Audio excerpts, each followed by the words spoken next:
Good morning and welcome to the third quarter 2025 earnings conference call for D.R. Horton, America's Builder. We'll open the floor for your questions and comments after the presentation. I'll now like to turn the call over to Jessica Hansen, Senior Vice President of Communications for D.R. Horton. Thank you, Matthew, and good morning. Welcome to our call to discuss our financial results for the third quarter of fiscal 2025. Before we get started, today's call includes forward-looking statements as defined by the Private Securities Litigation Reform Act of 1995. Although D.R. Horton believes any such statements are based on reasonable assumptions, there is no assurance that actual outcomes will not be materially different. All forward-looking statements are based upon information available to D.R. Horton on the date of this conference call, and D.R. Horton does not undertake any obligation to publicly update or revise any forward-looking statements. Additional information about factors that could lead to material changes in performance is contained in D.R. Horton's annual report on Form 10-K and its most recent quarterly report on Form 10-Q, both of which are filed with the Securities and Exchange Commission. This morning's earnings release can be found on our website at investor.drhorton.com, and we plan to file our 10-Q later this week. After this call, we will post updated investor and supplementary data presentations to our investor relations site on the presentation section under News and Events for your reference. Now, I will turn the call over to Paul Romanowski, our President and CEO. Thank you, Jessica, and good morning. I'm pleased to also be joined on this call by Mike Murray, our Executive Vice President and Chief Operating Officer, and Bill Wheat, our Executive Vice President and Chief Financial Officer. The D.R. Horton team exceeded our expectations and delivered solid results for the third quarter, highlighted by earnings of $3.36 per diluted share. Our consolidated pre-tax income was $1.4 billion on $9.2 billion of revenues, with a pre-tax profit margin of 14.7%. Our net sales orders in the third quarter were flat with the prior year quarter and increased 3% sequentially. Our tenured operators continue to respond to market conditions with discipline, balancing pace versus price to maximize returns in each of our communities, achieving 23,160 homes closed this quarter with a home sales gross margin of 21.8%, both of which were above our guidance range. We remain focused on maximizing capital efficiency to generate substantial operating cash flows and deliver compelling returns to our shareholders. Over the past 12 months, we have generated $2.9 billion of cash from operations, and we have returned $4.6 billion to shareholders through repurchases and dividends. For the trailing 12 months ended June 30th, our home building pre-tax return on inventory was 22.1%, while our consolidated returns on equity and assets were 16.1% and 11.1%. Our return on assets ranks in the top 15% of all S&P 500 companies for the past 3, 5, and 10-year periods, demonstrating that our disciplined, returns-focused operating model produces sustainable results and positions us well for continued value creation. New home demand continues to be impacted by ongoing affordability constraints and cautious consumer sentiment. Where necessary, we have increased incentives to drive traffic and incremental sales. Our cancellation rate remains at the low end of our historical range, indicating that buyers in today's market are able to qualify financially and are committed to their home purchase, despite the volatility and uncertainty of the current economic environment. We expect our sales incentives to remain elevated and increase further during the fourth quarter, the extent to which will depend on the strength of demand, changes in mortgage interest rates, and other market conditions. With 54% of our third quarter closings also sold in the same quarter, our sales, incentive levels, and gross margin are generally representative of current market conditions. We will continue to tailor our product offerings, utilize sales incentives, and adjust the number of homes in inventory based on demand in each of our markets. We are well positioned, offering our customers an attractive value proposition with quality homes at affordable price points, and we have a positive outlook for the housing market over the medium to long term. Mike? Earnings for the third quarter of fiscal 2025 were $3.36 per diluted share compared to $4.10 per share in the prior year quarter. Net income for the quarter was $1 billion on consolidated revenues of $9.2 billion. Our third quarter home sales revenues were $8.6 billion on 23,160 homes closed, compared to $9.2 billion on 24,155 homes closed in the prior year quarter. Our average closing price for the quarter was $369,600, down 1% sequentially and down 3% year over year. Bill? For the third quarter, our net sales orders of 23,071 homes were flat with the prior year quarter, while order value decreased 3% to $8.4 billion. Our cancellation rate for the quarter was 17%, up from 16% sequentially and down from 18% in the prior year quarter. Our average number of active selling communities was up 4% sequentially and up 12% year over year. The average price of net sales orders in the third quarter was $365,100, which was down 2% sequentially and down 4% from the prior year quarter. Jessica? Our gross profit margin on home sales revenues in the third quarter was 21.8%, which was flat sequentially and above our expectations. Although our home sales gross margin was stable from the second to third quarter, our incentive costs have increased on recent sales, so we expect our home sales gross margin to be lower in the fourth quarter compared to the third quarter. Our actual incentive levels and home sales gross margin for the fourth quarter will be dependent on the strength of demand, changes in mortgage interest rates, and other market conditions. Bill? In the third quarter, our home building SG&A expenses increased 2% from last year, and home building SG&A expense as a percentage of revenues was 7.8%, up 70 basis points from the same quarter in the prior year.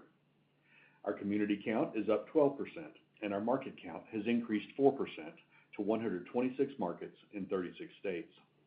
The investments we have made in our team and platform position us to continue producing strong returns, cash flow, and market share gains, while remaining focused on managing our SG&A costs efficiently across our operations.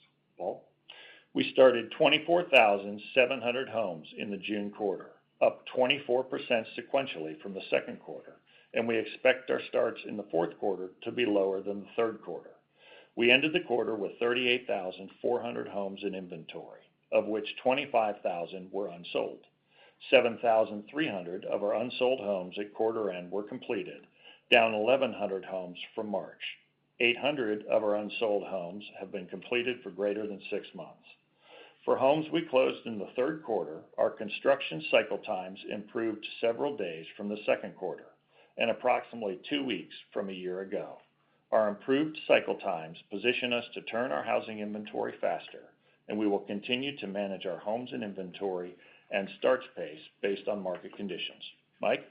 Our home building lot position at June 30th consisted of approximately 600,000 lots, of which 24% were owned and 76% were controlled through purchase contracts. We are actively managing our investments in lots, land, and development based on current market conditions. During the quarter, our home building segment incurred $16 million of inventory impairments and wrote off $36 million of option deposits and due diligence costs related to land and lot purchase contracts.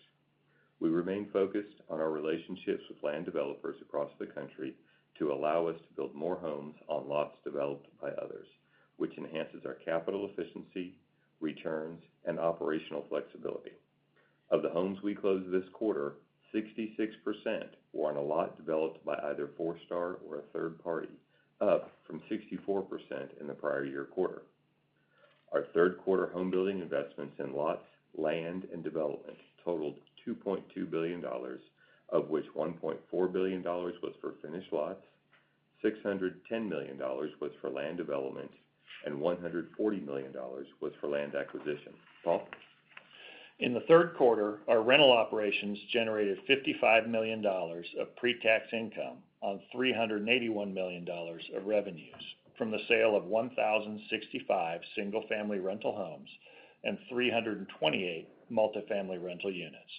Our rental property inventory at June 30th was $3.1 billion, which consisted of $2.5 billion of multifamily rental properties and $668 million of single-family rental properties. We remain focused on improving the capital efficiency and returns of our rental operations. Jessica?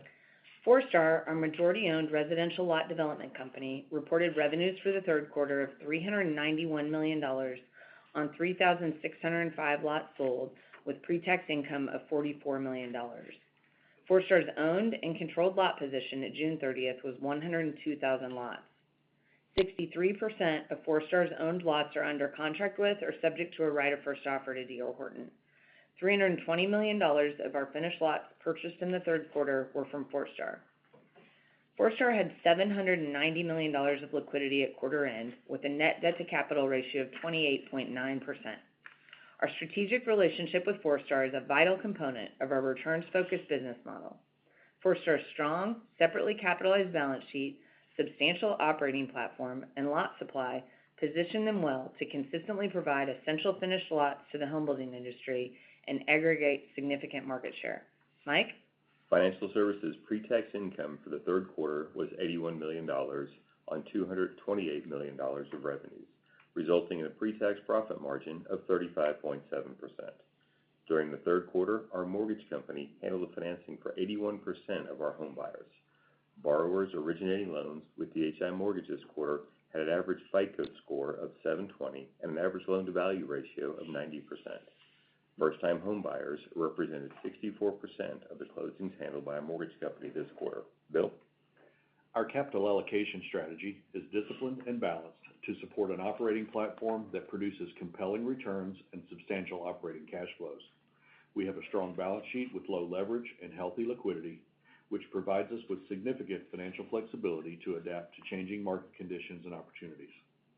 During the first 9 months of the year, homebuilding cash provided by operations was $1.7 billion, and consolidated cash provided by operations was $950 million. At June 30th, we had $5.5 billion of consolidated liquidity, consisting of $2.6 billion of cash and $2.9 billion of available capacity on our credit facilities. In May, we issued $500 million of homebuilding senior notes due 2030, and in June, we increased the capacity of our homebuilding revolving credit facility to $2.3 billion. Debt at the end of the quarter totaled $7.2 billion, with $500 million of homebuilding senior notes maturing in the next 12 months. Our consolidated leverage at June 30th was 23.2%, and we plan to maintain our leverage around 20% over the long term. At June 30th, our stockholders' equity was $24.1 billion, and book value per share was $80.46, up 7% from a year ago. For the trailing 12 months ended June 30th, our return on equity was 16.1%, and our return on assets was 11.1%. During the quarter, we paid cash dividends of 40 cents per share, totaling $122 million, and our board has declared a quarterly dividend at the same level to be paid in August. We repurchased 9.7 million shares of common stock during the quarter for $1.2 billion, and our fiscal year-to-date stock repurchases were $3.6 billion, which reduced our outstanding share count by 9% from a year ago. Our remaining share repurchase authorization at June 30th was $4 billion. Jessica? Looking forward to the fourth quarter, we currently expect to generate consolidated revenues in the range of $9.1 to $9.6 billion, and homes closed by our homebuilding operations to be in the range of 23,500 to 24,000 homes. We expect our home sales gross margin for the fourth quarter to be in the range of 21 to 21.5%, and our consolidated pre-tax profit margin to be in the range of 13.6% to 14.1%.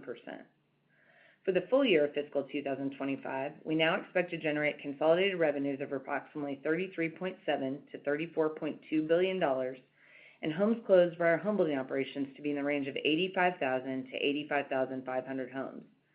We still forecast an income tax rate for fiscal 2025 of approximately 24%.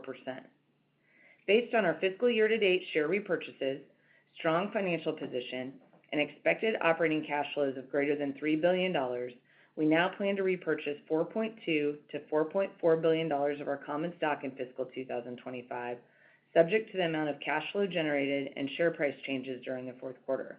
Paul? In closing, our results and position reflect our experienced teams, industry-leading market share, broad geographic footprint, and focus on delivering quality homes at affordable price points. All of these are key components of our operating platform that support our ability to generate substantial operating cash flows and return capital to shareholders while continuing to aggregate market share. We recognize the current volatility and uncertainty in the economy and will continue to adjust to market conditions in a disciplined manner to enhance the long-term value of our company. Looking ahead, we expect a solid finish to our fiscal year, and we have a positive outlook for the housing market over the medium to long term. Thank you to the entire D.R. Horton family of employees, land developers, trade partners, vendors, and real estate agents for your continued efforts and hard work. This concludes our prepared remarks. We will now host questions. Certainly. Everyone at this time will be conducting a question and answer session. If you have any questions or comments, please press star one on your phone at this time. We do ask that while posing your question, please pick up your handset if you're listening on speakerphone to provide optimum sound quality. Once again, if you have any questions or comments, please press star one on your phone. Your first question is coming from Alan Ratner from Zelman & Associates. Your line is live. Hey guys, good morning. Congrats on the really strong results in a challenging market. Really impressive. First question, I guess on the incentives first.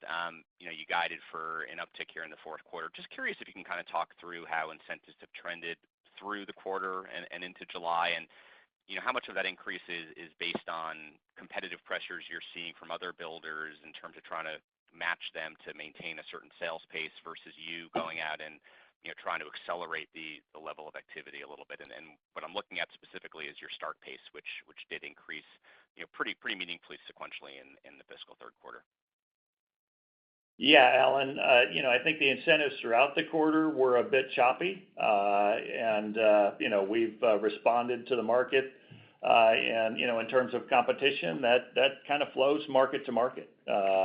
We look to maintain and we're able to exceed our guidance on closings, and that really comes from our operators at a community level managing their incentives to drive that result.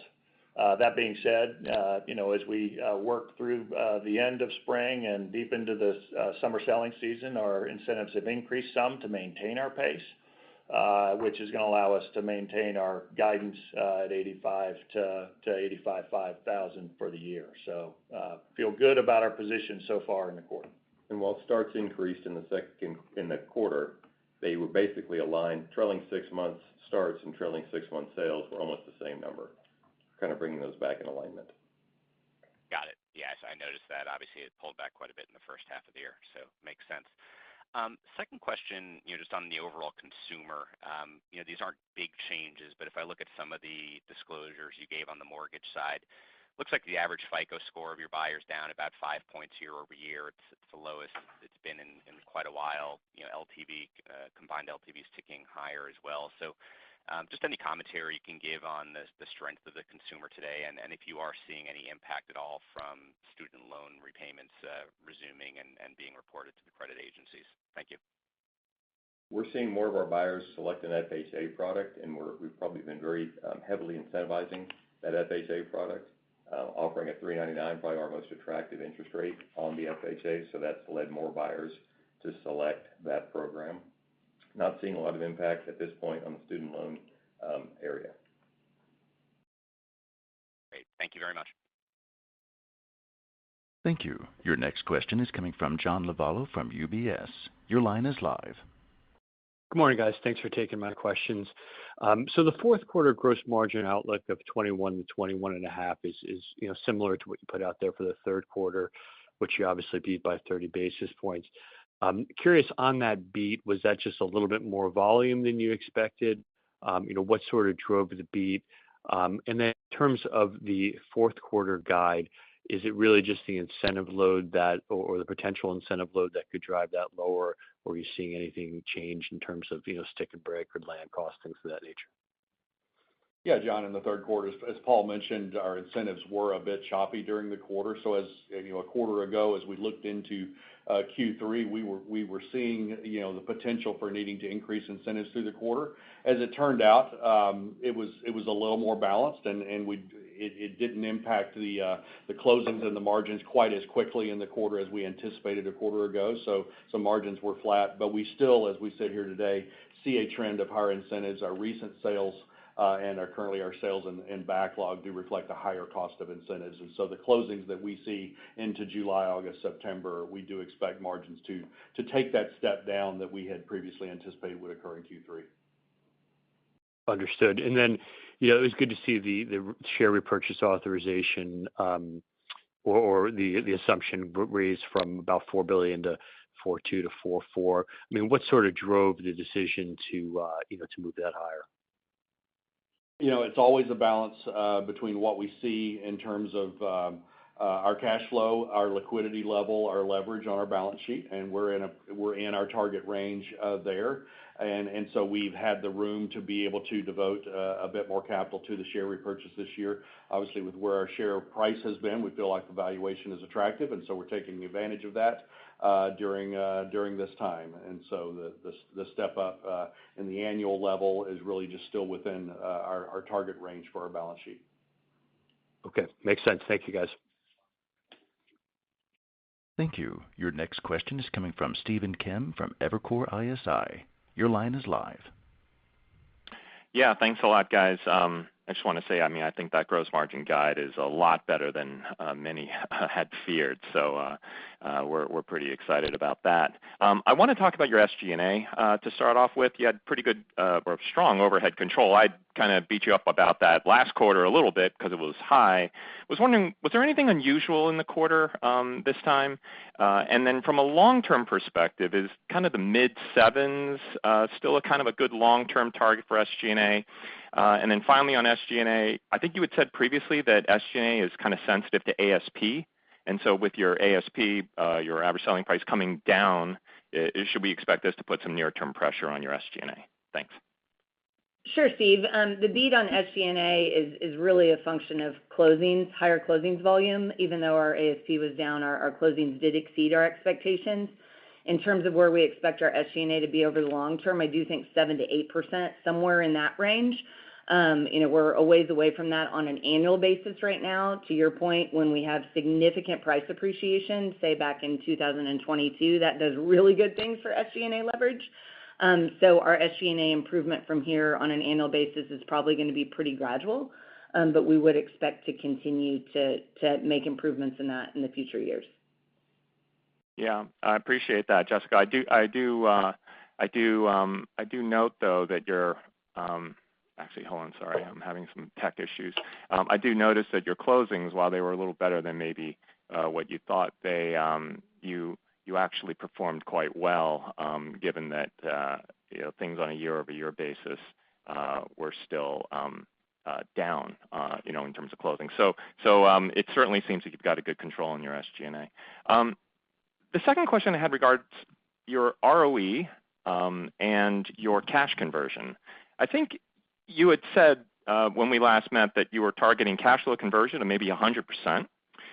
Which I think some folks have had a little bit of difficulty getting to, and I think we're kind of looking to see what could get your ROE higher than or up to near 20% longer term. Both of those seem to speak to maybe some changes on the balance sheet. And I wanted to talk to you or have you talk a little bit about what your longer term goals are with respect to your balance sheet. Should we be expecting inventory or maybe rental or maybe 4-star or something, in that realm that you would make changes to that would enable your ROE to sort of get a boost? And then maybe also if you bring some inventory levels down, that might also lead to stronger cash flow conversion. Maybe if you could just sort of opine a little bit on those 2 points, ROE going higher potentially, and also your cash flow conversion. Thanks. Sure. Thanks, Steve. We are in position to generate much more consistent cash flow yield and cash flow conversion going forward. Today, we believe with where our platform is set up, where our balance sheet is, as I mentioned earlier, we're in our target range for leverage and liquidity, so we don't see major changes on that side of the balance sheet going forward. we are very focused on inventory efficiency and improving inventory efficiency throughout all aspects of our operations in terms of our land holdings, our ownership of finished lots, and then our homes and inventory and our inventory turns there. We are very focused on continuing to improve those turns. And so with that we do expect, we are setting expectations for ourselves to improve the efficiency of our inventory levels. And so that will be a key component to stabilizing and then improving our returns on assets, as well as then our returns on equity, and our consistency of cash flow generation. Back to the beginning, we talked about cash flow yield, cash flow conversion. We do expect this year's cash flow conversion to be near 100%. It may not be quite there on a consolidated basis. I think in our home building operations, we would expect 100%, but consolidated, maybe not quite there. As we look into future years, we would expect to be much more consistent than we have been in the past. And the key to maintaining an ROE up closer to that 20% is to have a cash flow yield of north of 10% with strong inventory efficiency. Great. That's really helpful, guys. Thanks very much. Thank you. Your next question is coming from Matthew Bouley from Barclays. Your line is live. Good morning, everyone. Thank you for taking the questions. I wanted to ask on the community count. I think you said it was up 4% sequentially and up 12 year over year. So curious if at this point, if you can give any kind of directional color or quantification on how 2026 may shape out, just kind of given where you'll be entering the year. And are you, I don't know, are you extending out or phasing out communities, anything along those lines to kind of manage some of that supply growth? So yeah, just kind of early 26 expectations and any changes on kind of how you're managing that pace of new community openings. Thank you. Matthew, we do expect our community count to moderate some. You know, it's been double digit for a bit now, and we do expect it to drift back down into the mid to high single digit, and then to kind of mid. You know, we have opened a fair amount of markets. We've got another 4 markets out there, and you know that community count tends to accelerate when we get out into those communities before they start to produce at a higher level of absorption per community. We feel really good about our footprint, about the progress we've made in the new markets that we've opened, so not concerned about the level of community count we have. And our operators have done a great job of managing their inventory throughout our communities, and we certainly watch that closely, responding to the absorption they're getting community by community. Our total specs and our completed specs have come down as we expected to, and we expect that to continue into the fourth quarter. So feel good about that, but we do expect to see moderation in community count as we move into 26.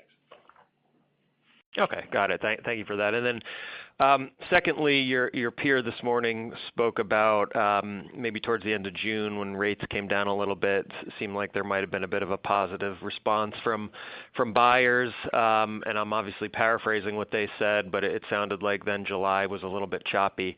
So just curious kind of what you guys were seeing around, you know, sort of the rate volatility and into the holiday and now into the, you know, early part of summer, just how are you guys been seeing traffic trends these past few weeks?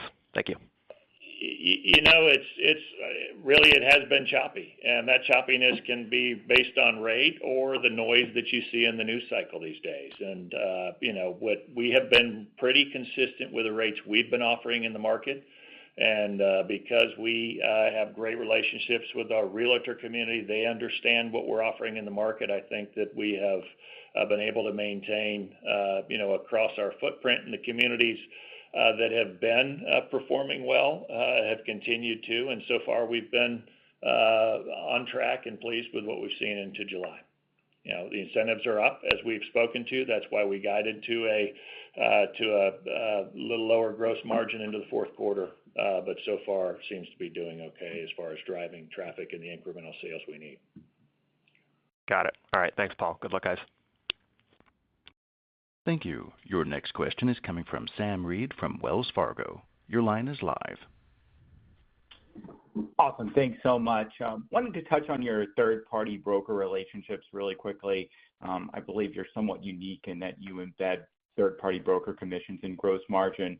So just curious if you had any color on broker attach rate and the rate you're paying those brokers this quarter, and whether there was any step change in that number. I believe one of your large competitors has been moving deeper into third-party broker relationships. So curious if you've had to respond to that.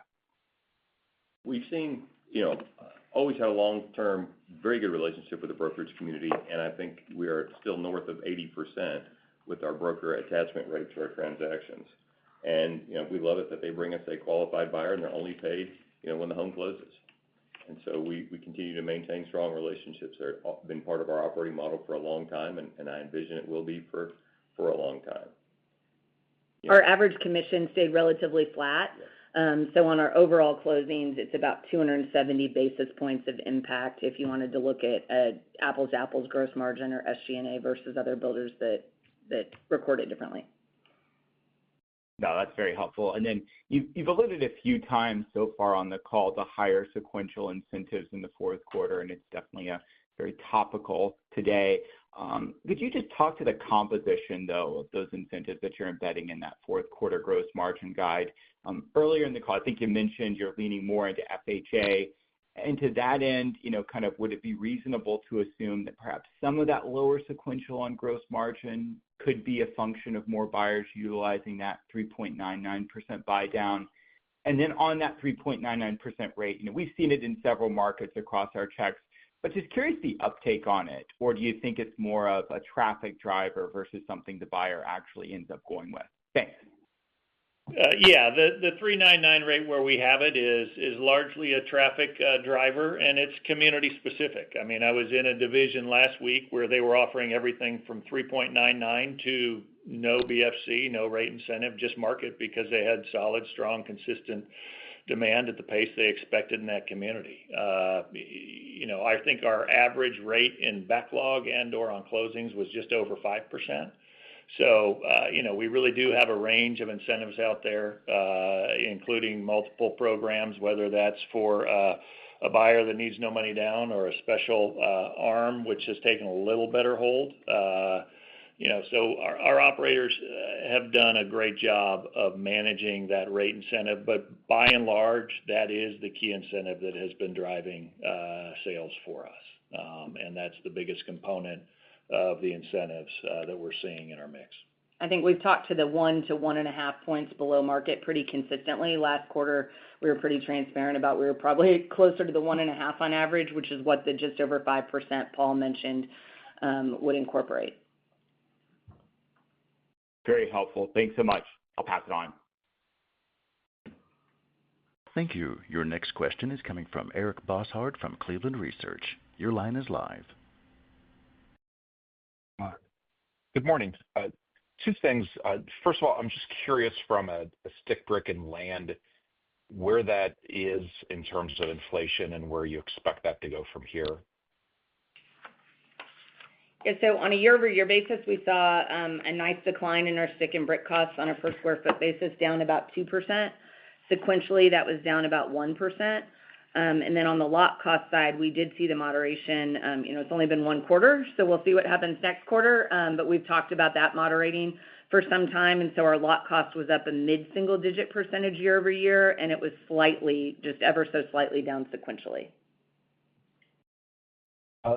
From a lot cost perspective, is there anything that you're doing to influence this? Is there anything different in the market that you're seeing that suggests the path for that forward can be a bit of a flatter curve than we've seen? I think some of that is mix. Down 1% quarter, I wouldn't expect that with consistency. We really haven't seen a significant shift in the land market. People have pulled back on purchases and delayed purchases and more from the land market negotiating terms and timing of those terms. There certainly are some opportunities out there, but not to the extent that we would expect given the mix of lots that we have across our whole portfolio, anything that's going to change those lot valuations significantly in the coming quarters. And then the second question, from a product or price point, anything that you're seeing change? It was a quarter where you spoke to things were better than expected. I'm just curious from a product mix perspective if there are areas of incremental outperformance or underperformance. I think we continue to see strong adoption of some of the smaller plans we've introduced across our markets, probably not having a meaningful material impact on the overall consolidated results yet, but we're encouraged by how some of that smaller product's been well received in the market and the utility it's providing for the buyers. Great. Thank you. Thank you. Your next question is coming from Trevor Allinson from Wolfe Research. Your line is live. Hi, good morning. Thank you for taking my questions. First one's just on your completed and aged spec count. You've made some really good progress over the last couple of quarters working those down. We're also entering the slower time of year. Just can you talk about how you feel about your completed inventory levels currently, and is there a target level for each of those numbers you'd like to be at as you exit your fiscal year? We feel very good about where we are and the progress that we've made in reducing especially our completed spec count. We do expect that to continue to lower.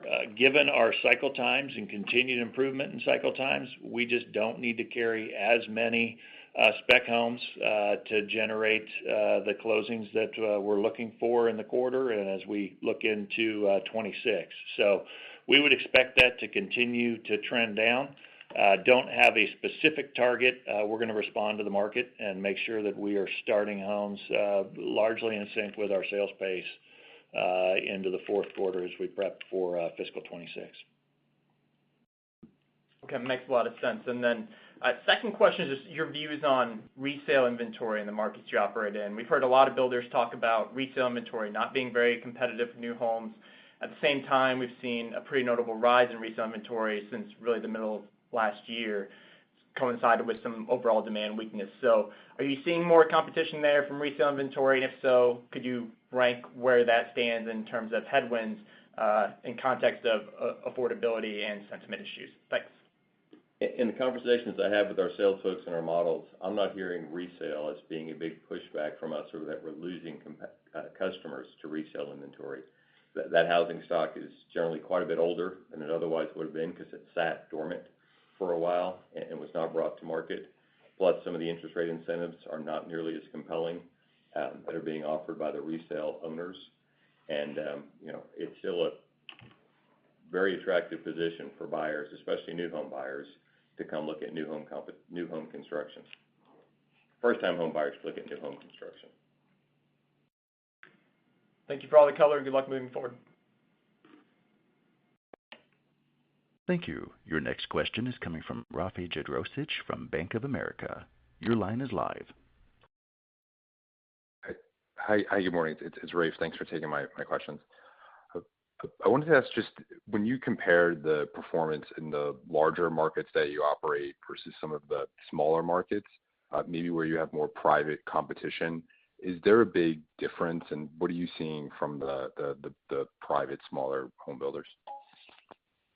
I would say that, throughout this fiscal year, we've seen more consistent performance to budget or to planned absorptions from the markets that are smaller, where we operate mostly against the private builders with maybe a public or two in those markets. And those are the markets that largely we have entered as well over the last several years, and our teams are just starting to build out their teams and catch their stride in their communities and performing at a good level. I think as you look at the larger markets, there certainly is competition, always has been, which we're happy to play in that space, and operators doing well in those as well. But I think if you look at comparison to plan, we're seeing a little better performance this year in the markets, the secondary markets and markets where we have less public builder competition.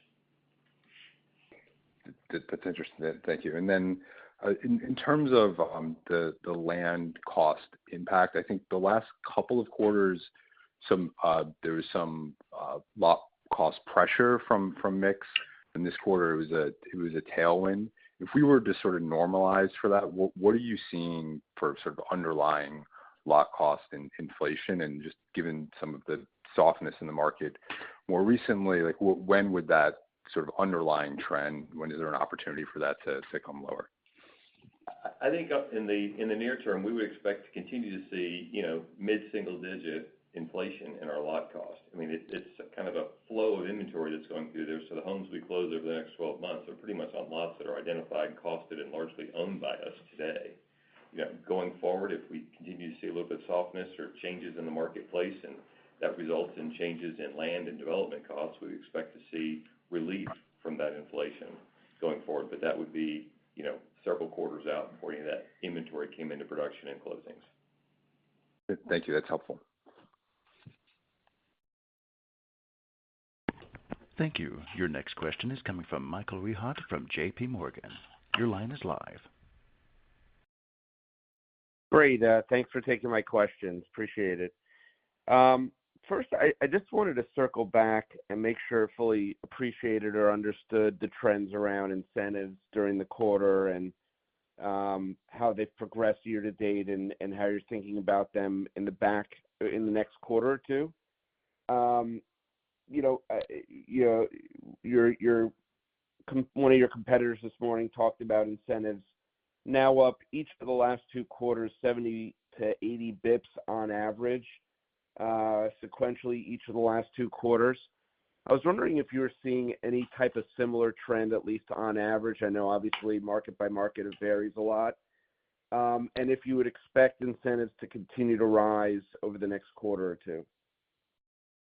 Mike, I don't think we've quantified our incentives other than talking about them in a high single-digit percentage range. I mean, obviously, if it's netting against revenue or it's in cost of sales, it all falls out in gross margin, which is why you hear us continue to focus on that forward-looking data point. And we did, as we said, start to incentivize more heavily here over the last couple of weeks to drive what we're trying to achieve for the full fiscal year. And so we do expect, at the midpoint, a 50 basis point decline in our gross margin from Q3 to Q4. Okay. No, I appreciate that. And I guess, secondly, anything that, maybe is offsetting that rise in incentives that you saw this past quarter or going into next quarter. Obviously, this quarter still came in a little bit above your guidance. Next quarter, down 50 bips is not anything too material relative to perhaps some more bearish concerns out there. So anything on the tailwind side that you can kind of put your finger on that's offset some of those headwinds, be it costs or even tariffs or other areas of the construction cost basket? I mean, we have seen slight improvement in our stick and brick costs, and so that is a partial offset. But our commentary really over the last year has been that incentives have been increasing. That's been the main driver for the gross margin decline over the last year. Our operators are striving every day to strike the best balance between hitting pace and maintaining margin in each community to maximize returns. And so they're using all the levers they have with incentives to try to balance that. And so we have seen the pace of incentive cost increases and the pace of margin decline moderate a bit over the last couple of quarters. And in this quarter, it held still flat sequentially, but the trend is still pointing towards a bit higher incentives. And we don't see significant offsets to that, though we will continue to work on costs on the construction side. Great. Thanks so much. Thank you. Your next question is coming from Mike Dahl from RBC. Your line is live.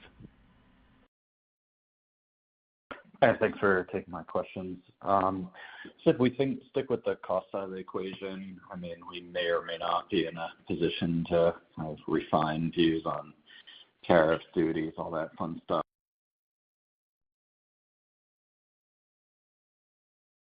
Mike, did we lose you? Sorry, can you hear me? Yeah, we cut out after fun stuff.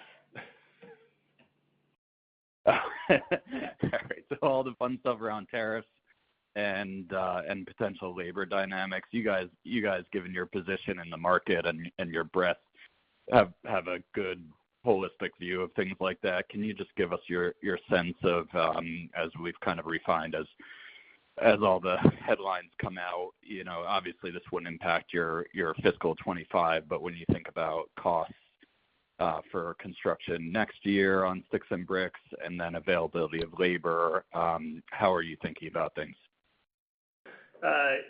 Mike, we work on our costs every day, and that has been consistent and certainly is going on today in our divisions. From labor availability, it's plentiful. We have the labor that we need. Our trades are looking for work, and that's why you've seen a sequential and year-over-year reduction in our cycle time, because we have the support we need to get our homes built. And, given those efficiencies, we do expect to continue to see reductions in stick and brick over time. Some of that is from design and efficiency of the product that we're putting in the field. And some of that is just from the efficiency of our operations and from the competitiveness from the labor base that's out there today. Okay. And then shifting gears, you had a healthy result in terms of kind of the step up in rentals, both revenue and profitability. It's still a pretty dynamic market out there. So can you just help us understand some of those moving pieces, what came together in 3Q, how you're thinking about the next couple of quarters, given the backlog that you've got on the rental side?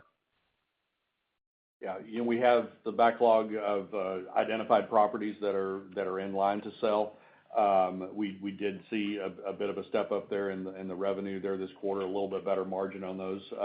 That market is still experiencing a lot of transition in the higher rate environment and cap rates that have changed over the last few years. And so we're working on each one of those projects, working them closer to sale, and that is one element of our margin guide as we look to Q4. We would expect, while revenues may still be in the same ballpark or better than where it was this quarter, we do expect margins on the sales in Q4 to be lower in the rental segment than they were in Q3. Got it. Okay, thank you. Thank you. Your next question is coming from Alex Rydiel from Texas Capital Securities. Your line is live. Thank you. Geographically, can you comment on demand trends and highlight the outliers?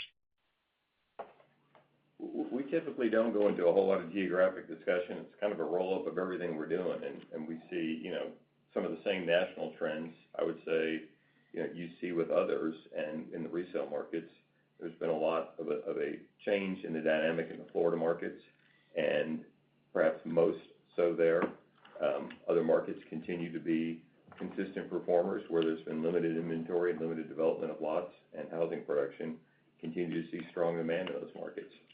Our supplemental data presentation will include our sales and active selling community detail again that gets posted after the call. So you'll see on a sequential basis, there's really no outliers outside of the Northwest sales. We're a little bit lagging, and I think we attribute some of that just to the tech buyer and what's going on with, potentially uncertainty of the job market and whatnot in the Pacific Northwest. But otherwise, we saw a decent increase, at least on a sequential, unusual seasonal basis in our sales, which was a positive. And real quick, could you talk a bit about your low cancellation rate and what it's telling you about the economy, consumer confidence, and buyer credit quality? At the rate that we're seeing, which is kind of below our historical average, is that the buyers that are out there and our FICO score at, a 720? Even with a transition to FHA rate, I think some of that transition is people taking advantage of the lower rates that we can offer with a rate buy down. But, people are having to work to get there. And as we introduce smaller product and continue to try and reduce our ASP to expand into that buyer base, we certainly have to go through the process of working through credit, but our teams do a very good job of that, and our mortgage company does an exceptional job of working with those buyers to get them in a position to close on their home. During the quarter, over 12,000 of our customers were first-time home buyers, and so people that have worked very hard to get on the home ownership ladder, and we're very proud of this company that we're able to make that happen for so many families, quarter after quarter after quarter. Thank you. Thank you. Your next question is coming from Alex Barron from Housing Research Center. Your line is live. Yes, good morning. I'm sorry if I missed if you mentioned the build time, but can you repeat that? And is there any particular initiatives to try to lower that, such as more in-house labor or manufacturing, trusses or any of that kind of stuff? None of that as far as integrating. For us, we have the labor base that we need and a very strong trade base that's very supportive of us, so we don't feel the need to internalize any of that and take on that additional challenge and risk at this time. We've seen sequential reduction in that cycle time, over a couple days, and then 2 weeks over last year. We're sitting right where we want to be 3 months, which is below our historical norms. I would not expect to see a significant decline over the next 12 months, but teams are very focused on maintaining that and gaining advantage where they can on cycle time. Got it. What about efforts to drive, greater affordability, such as smaller lot sizes or smaller floor plans? Any initiatives on that front? I think both of those, Alex. You can look at our average square footage, and it's declined consistently over really the last 24 months. I would expect that to continue some. And the key to affordability in this country is to provide a smaller home site with a smaller home that meets the ability of our buyers to close on their home and meets a monthly payment that fits what they're looking for. We just need a little extra help from local governments to allow us to achieve that really across the U.S., but that's an opportunity that we continue to explore every day. Our average square footage on homes closed was 1,956, which was down 1% from a year ago, which has been just a very gradual decline, but we're down in the last 5 years a high single-digit percentage on our average square footage. So we expect that just gradual trend of the average shrinking to continue. Okay, great. Good luck for the rest of the year. Thank you. Thank you. Your next question is coming from Jade Rahmani from KBW. Your line is live.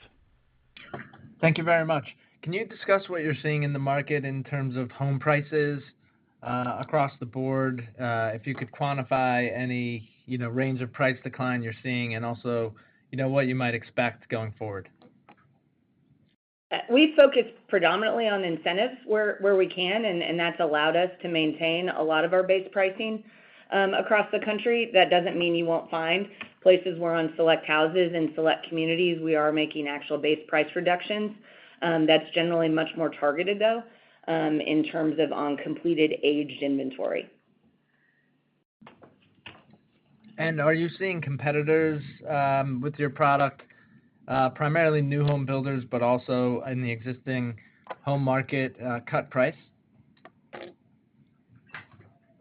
I think competitive pressures across the board, in any given submarket, we're seeing some competitors cut price or resale cutting price, and our local operators respond to every one of those dynamics on a weekly basis. And we're still seeing, sales paces in line with the targeted goals for those communities, at the right margins to drive the returns we're looking for. So it's going to be a competitive thing we deal with neighborhood by neighborhood and trusting our local operators to meet their market week to week to week. And we do generally see, though, by and large, builders are much more rational today. You can look at, another competitor's results this morning, and I think most builders today are taking a very balanced approach as it relates to pace and price, and not just slashing prices across the board. So we're happy to see the rational approach that the industry is taking today. Thanks very much. Thank you. Your next question is coming from Jay McCandless from Wedbush. Your line is live. Hey, good morning, everyone. Thanks for taking my questions. And apologies I missed this, but did you all happen to comment on the Canadian softwood lumber agreement, what gross margin impact that might have on Horton?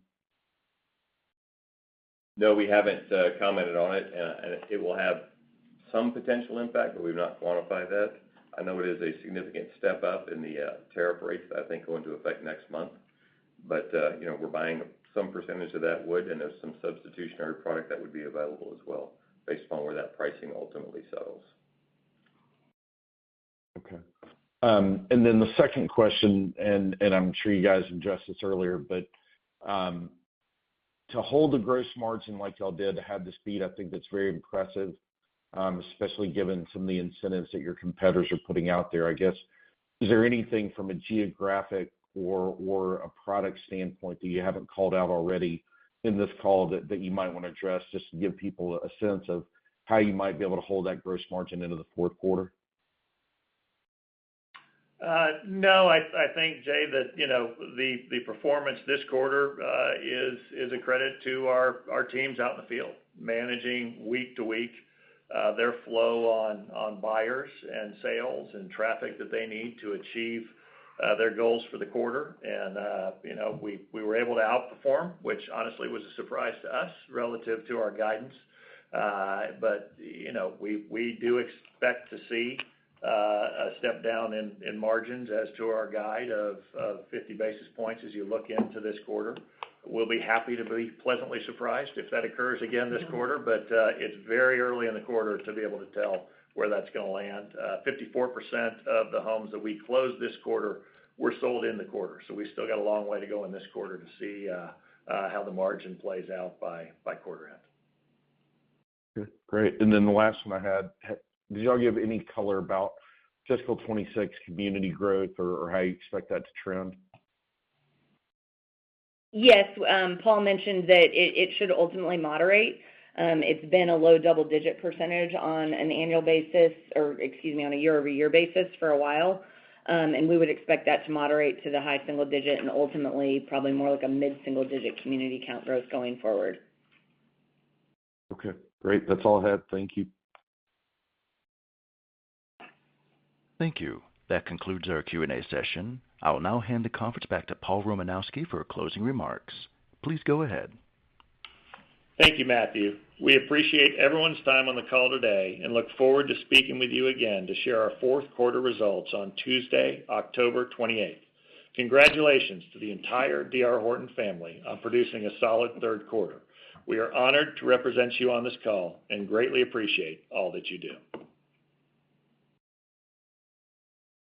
Thank you. Everyone, this concludes today's event. You may disconnect at this time and have a wonderful day. Thank you for your participation.